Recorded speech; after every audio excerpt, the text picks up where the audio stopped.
अब मोए भाव भरोसा हनुमंता, बिन हरि कृपा मिले नहीं संता। भगवान की जब बहुत बड़ी कृपा होती है, जब इतने संतों के दर्शन होते हैं, आज हम धन्य हो गए। सभी संतों के सम्मान में एक बार जोरदार तालियां बजा दीजिए। गौरी पुत्र गजानंद भगवान गणपति को नमन करता हूँ, प्रज्ञा प्रदायिनी मां सरस्वती को नमन करता हूँ और आप सबकी पावन उपस्थिति को नमन करते हुए आज के इस कवि सम्मेलन में देखिए सनातन धर्म प्रेमी स्वयं सेवकों ने एक कार्यक्रम रखा। आदरणीय मनोज सिंह जी घोड़ीवाल ने एक बहुत बड़ी बात बताई थी कि शुरुआत खुद से करनी पड़ेगी। आप आगे बहुत बड़ी बात है। अब मेरा निवेदन है कि आप जब तक भागीर सिंह जी भाग्य अपना गीत नहीं पढ़ते तब तक आप तो कम से कम अपने घर मत जाना, क्योंकि भागीर जी बहुत बड़ा आदमी है। पूरे देश में नाम है भागीर सिंह भाग्य बगड़ को, और राजस्थानी गीतों का चितेरा भागीर सिंह जी भाग्य के बराबर आज तक न तो हुआ है और भविष्य में भी भगवान की कोई अलग ही मेहरबानी हो जाए तो बात अलग है। लेकिन भागीर सिंह जी भाग्य मुकाबला में राजस्थानी गीता को कभी नेतों को देखो और उन्हीं हर एक गलत फहमी दूर कर दो। ये जो कुर्सी खाली है ना, ये नेताओं की है, ना कह रखी है मैं रहा या नहीं रहा, लेकिन कुर्सी मारी। क्या बात है। मनोज सिंह जी सर ने बताई थी एक बात कि किसी के भरोसे मत रहना, हिंदू धर्म को बचाना है तो खुद को तैयार होना पड़ेगा। दोस्तों एक काम की बात बता रहा हूँ, मैं भी हिंदू धर्म का बहुत बड़ा पोषक हूँ, लेकिन पिछले 29 साल में, आप जोड़ लेना एक दिन को, पिछले 29 साल में हमारे देश में 11 साल ये जोड़ लो, 5 साल अटल बिहारी जी वाजपेयी की जोड़ लो और 13 महीने उन्हीं के और जोड़ लो। 29 साल में 17 साल यही सरकार रही है भारत में। उसके बाद भी हमें हिंदुत्व का ये करना पड़ रहा है बचाव के लिए, तो हमें अपने आप को जागरूक करना पड़ेगा और हमारे हिंदू धर्म का हमारे से शुरुआत करनी पड़ेगी। लीजिए निवेदन करना चाहता हूँ, मैं दूसरे कामों के लिए जाना चाहता हूँ कि दस्तूर देखकर दुनिया के, वो ज्ञान की बात तो मैं बताई थी, बाकी भालो काम तो हो रही है कवि सम्मेलन में, कि दस्तूर देखकर दुनिया के चुन चुन कर अक्सर धरता हूँ, रंजो गम के मौसम की भी हास्य में व्याख्या करता हूँ। दस्तूर देखकर दुनिया के चुन चुन कर अक्सर धरता हूँ, रंजो गम के मौसम की भी हास्य में व्याख्या करता हूँ।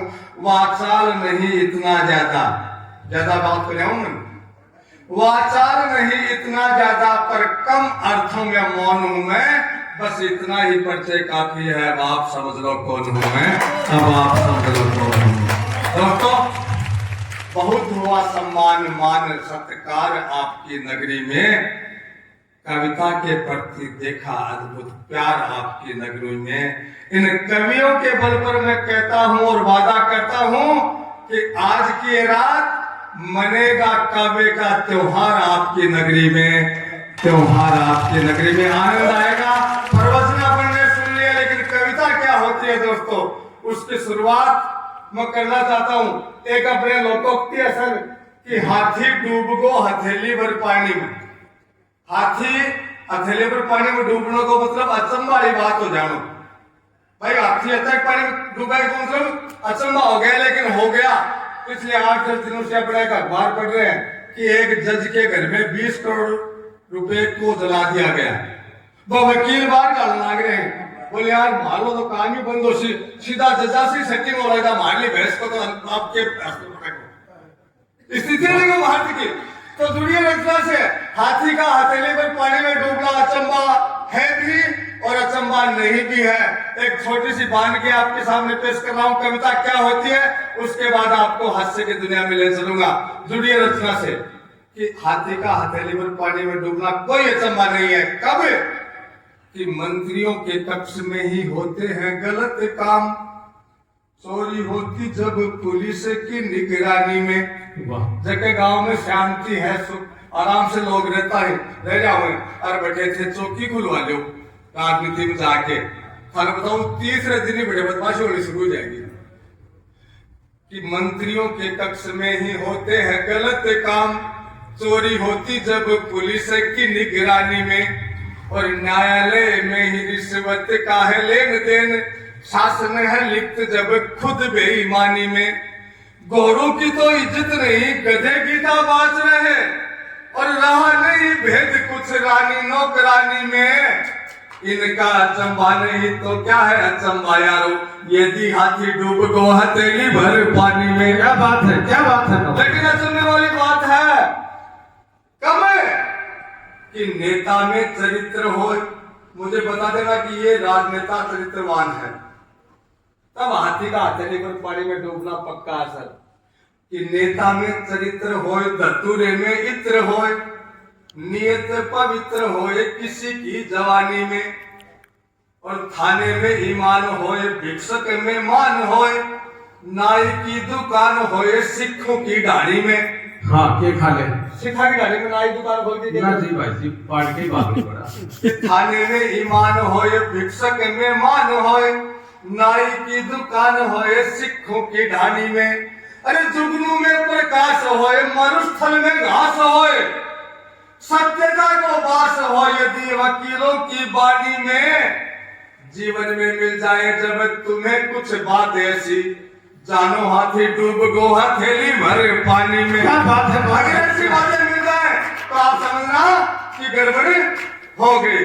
चलिए दोस्तों, हंसने हंसाने आपने तो हास्य को या वो खेल है कि लड़ाई में भी हास्य पैदा हो जाए। लड़ाई में आपने बना पाए सासू आपके पोते ने खिलाड़ी छह मना को भी वो पोतो अरे ने उछाली, ओ मेरा चांद, ओ मेरा चांद। अब वो पोतो थोड़ो बड़ो गोल मटोड़ो दूध पेड़ो, वो दादी उछाली जरा वो तिसड़ के नीचे पड़ गो। नीचे पड़ता ही वह भूख भाग के बोली, मम्मी जी आपसे बेटा संभलता ही नहीं, तो इसके हाथ में लगाना आज की बात, अभी इसका सर फूट जाता तो मैं दूसरा बेटा कहां से लाती। दादी बोली, बेटा ये क्या है, एक हाथ क्या को लगाऊं, वो तो मेरा पोता है, मुझे जान से प्यारो है, ऐ मत क्या करके हाथ को लगाऊं। बोली, मैंने कह दिया ना, आज से मेरे बेटे को हाथ मत लगाना, टच भी मत होना, मैं घर का काम भी कर लूंगी और मेरे बेटे को भी संभाल लूंगी। जना दादी भी सुल्ताना की बाबोली, बेटा जना एक बात है, तू मेरे बेटे का हाथ मत लगाए और मैं। क्या बात है पवन जी। तो आपने तो लड़ाई में भी हास्य भरे पड़े हैं, पवन जी। हंसने हंसाने के लिए कहीं जाने की जरूरत नहीं पड़ती दोस्तों। मैंने घूमे तो ले को नाम दे है आठे तो यही चल रहे थे। आदमी ने एक दिन बोले मुझे, भाई जी तार से तारो सोरो ही बोल रहा है, बोल मैं गिर रहा हूँ, बोल मैं कौन सुन रहा हूँ। चलो भाई जानो बनो, खाना खा के आए होगे। हाँ, तो हंसने हंसाने के लिए वो दो टाबरिया में एक मिनट बीच में रोकूंगा मैं। झुंझुनू प्यारो हिमांशु जी हमारे बीच में। हिमांशु जी का बहुत बहुत अभिनंदन है, ये हमारे कार्य के ओर हैं।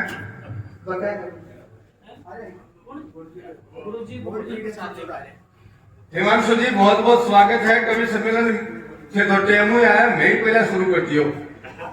जोरदार तालियां हिमांशु जी के लिए बजा दें। अपने झुंझुनू जिले की सारी खबरों को पूरी देश दुनिया में पहुंचाने का काम आप करते हैं बड़े व्यक्तित्व के रूप में, तो स्वागत हेमंत जी कर रहे हैं, बहुत बहुत धन्यवाद सर। भाई एक टाबरियों को डॉक्टरी पे डाय दोनों भाई यार प्राइमरी में एक इंजीनियरिंग कर, और वो डॉक्टरी पे डाय वो आगो भाई लगे इंजीनियरिंग कॉलेज में। बोले ना गोविंदा यार आजकल बहुत सिस्टम चल रहा है, तू कौन सा तेल काम में लिया कर है। गोविंदो बोले, यार मैं तो नारायण को तेल काम में लिया करूं। और बोले साबुन, बोले साबुन भी नारायण को ही लिया करूं। अरे बोले नई नई कंपनी चल रही है, लेक में की आपको काम में लिया कर बहुत बढ़िया हुआ है। और बोले वो स्प्रे कौन सा काम में लिया कर, बोले वो भी मैं तो नारायण को ही लिया करूं। बोले यार नारायण कौन सी कंपनी आ गई, जनाब वो गोविंदो जवाब दियो। बोले देख भाड़ा आपने तो भगवान के दया से सोचो अपना भी सेट है, नारायण कोई कंपनी को नहीं, मेरा रूममेट है। तो आप आपको सिस्टम में दचा के रखो।